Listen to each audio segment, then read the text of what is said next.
بسم اللہ الرحمن الرحیم۔ آج کا سوال اور اس کا جواب۔ سوال یہ ہے کہ نماز کا صحیح وقت کون سا ہے؟ الجواب۔ اب آئیے ہم اس کا جواب سنتے ہیں قرآن کریم اور حدیث کے روشنی میں۔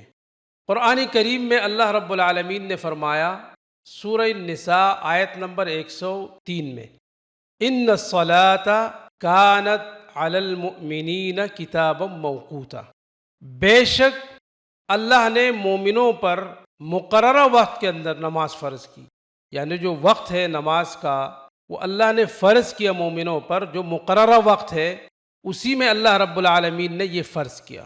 نبی کریم صلی اللہ علیہ وسلم کے ایک حدیث صحیح بخاری اور مسلم کی، اللہ کے حبیب صلی اللہ علیہ وسلم نے فرمایا کہ سب سے بہترین عمل ہے نماز کو اپنے وقت پر ادا کرنا۔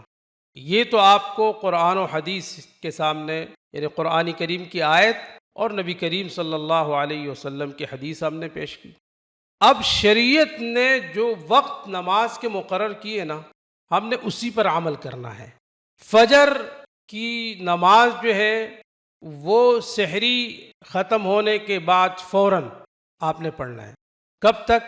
سورج نکلنے سے پہلے تک، یعنی سورج نکلنے تک آپ نے فجر کی نماز پڑھنی ہے۔ اس کے بعد ظہر کی نماز جو ہے وہ سورج ڈھلنے کے سے لے کر عصر تک، یہ وقت جو ہے یہ ظہر کی ہے۔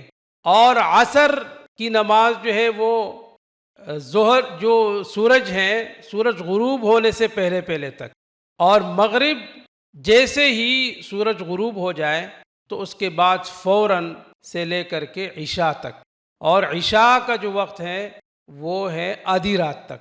یہ نمازوں کے اوقات ہو گئے، اور شروع میں ہم نے آپ کو قرآن کریم کی آیت پڑھ کر سنایا اور اس کا ترجمہ، اور پھر نبی کریم صلی اللہ علیہ وسلم کی حدیث اور اوقات آپ کو بتا دیے۔ اللہ ہمیں اس پر عمل کرنے کی توفیق عطا فرمائے۔ جزاکم اللہ خیرا، احسن الجزا۔